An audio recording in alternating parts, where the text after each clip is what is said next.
Hey guys, welcome to another episode of Salty's Egg Balls. Today we're just going to have a quick recap of all the NRL action from week 4. First game was between Brisbane Broncos and the Sydney Roosters. That game ended 59-0 to the Roosters. The Roosters were just dominant. They were too strong, too quick, dominant all sides of the pitch, offensively, defensively.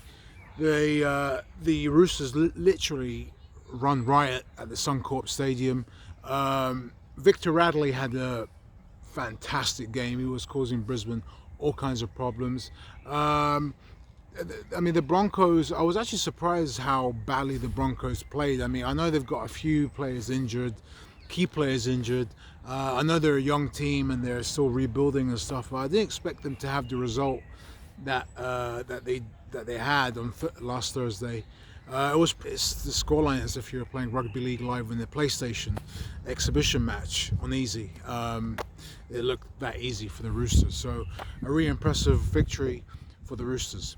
So the next game was Penrith 26, Warriors 0. Man, the Panthers were just really good. They forced New Zealand to a lot of errors. They were causing New Zealand all kinds of problems as well. They were forcing them to make poor judgments and stuff. And every time New Zealand kind of like fumbled the ball or like bad plays, kind of like the Panthers kind of like countered that and hit them really hard, especially on the break. To be fair to the Panthers, they were just a very fast and speedy team. New Zealand,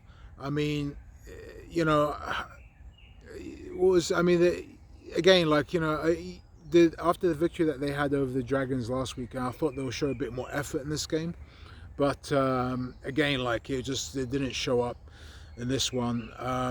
The Panthers, however, deserved that very well, and I think Josh Mansour had a really good game as well.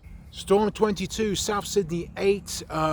Melbourne had a really good game. They really showed up, especially after the disappointing loss last weekend to the Raiders.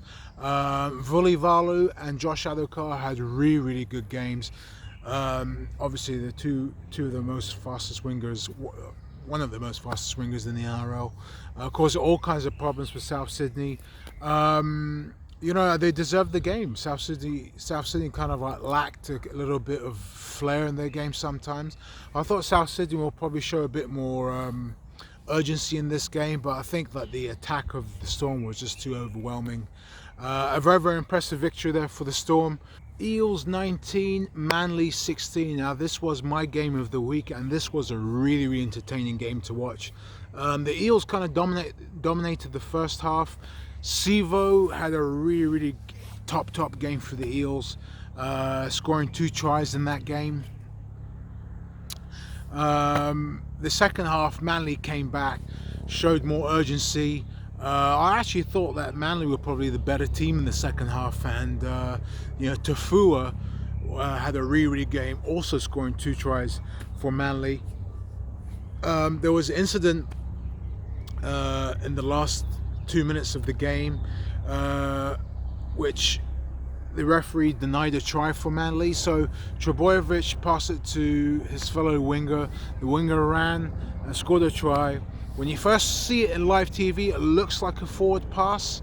But after looking at the replays a few times, I don't think it was a forward pass. I think that pass went backwards, to be fair. They were the better team in the second half, and my opinion, after watching the replays, that wasn't a forward pass. The pass went backwards. But really unlucky there for Manly. But all credit to the Eels. Eels, along with the Penrith Panthers, are still undefeated in the NRL, going to week 5 next week. Manly, obviously disappointing loss in their half. Obviously they've been harshly done by, but I'm sure they'll be back next week. But all credit to the Eels, looking like a real powerhouse team in the league. Cowboys 16, Sharks 26. Valentine Holmes going against his former team for the first time. The Sharks had a really good game in this one. I think they were just really effective in their play, and they got very physical, and kept the high tempo football that we're playing. because a lot of the jury were out on the Sharks, obviously losing last week's game. A lot of people are saying they're not quite the same team or whatever after losing a lot of players due to injury and moving on to other clubs. But this was a very, very impressive victory. I was actually surprised that the Cowboys didn't play as well as they should. It looks like every time Jason Tamalolo gets injured, they kind of struggle without him. And I feel like, with a team that's got like a lot of talent in that team, which they do, they should step up a little bit and kind of not be like a one-man team. But looks like every time Jason is in the team, they tend to do very, very well. When he's not there, it's like they tend to lay an egg, and that's something that the Cowboys should be looking at going into week 5. But a really impressive victory for the Sharks. Canberra 18, Knights 34. Now, this is by far the biggest shock for me of the week. I did not expect the Raiders, especially to lose at home to the Knights. Man, the Raiders just looked sloppy. There was no rhythm in their play. A lot of drop balls. Very, very poor. And that, all credit to the Knights, man. They capitalized. Kalen Ponga, man, that guy who was on fire. He was slicing through the Raiders D, causing them all sorts of problems. The Raiders didn't know how to really defend against him, which was quite shocking, especially the impressive victory they had last week against the Storm in Melbourne last week. But man, the Knights, you got to put your hat out to this team, man. They are showing up. They really are showing up. A big shout out to Kalen Ponga, of course, and also Cedric Lee. A lot of people don't talk about him, but he's a very, very underrated winger in my opinion. He's fast, he's quick, he's tall. When you see him, he's got like a physique, like, how can you say, like probably like an NBA player, basketball player type. And then he scored 2 tries in this game. Again, that's another player that they couldn't quite know how to defend against, was Cedric Lee. He's a very, very effective player. But a very, very impressive victory for the Knights. Kind of saw this game through. The Raiders, however, just did not look well. I'm guessing they had an off day at the office. Gold Coast 28, Tigers 23. This was a very entertaining game, actually, coming from a neutral perspective. It was end-to-end stuff. 1 minute you got the Titans scoring a try, then you got the next minute you got the Tigers scoring, and they score and they score. So as in a neutral sense, this was a very entertaining game to watch. Benji Marshall had a good game for the Tigers in this one, but the Titans, they fought through, they hustled through the game, winning this game at home. Again, this is a pretty sour loss for the Tigers. I thought the Tigers will actually get this win, but all credit to the Titans getting the win. Bulldogs 22, the Dragons 2. The Bulldogs were good. They were physical, they were rough, they were just a better football team than the Dragons were. Again, the Dragons, I just want to hit on that now. I think this is their 4th loss now in a row. They haven't won a game all season. They've got a good roster, they've got a good team. Quite frankly, I did say it was a bit harsh on their coach to not get sacked last week, but seeing the performance that they played against this past week, you have to question his motive and what he's doing at the club. It was a shocking loss. Not even get a try is bad. It is poor. The team has no desire to win. You can tell a lot of sloppy plays. There's no ambition, there's no hunger. It's like a hopeless team, and that's a word. That word is not really a word that you should resemble a team in the NRL.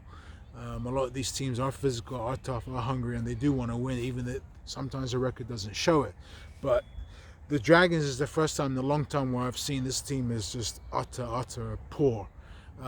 They're not showing any character, and like I said, they've got good individual players in their team. They've got Graham, they've got Frizzell. They should be doing a lot better, man. Especially before the season started, a lot of people favor this team to get into the playoffs this year. But yeah, poor, very, very poor performance. Now, where do the Dragons go from here?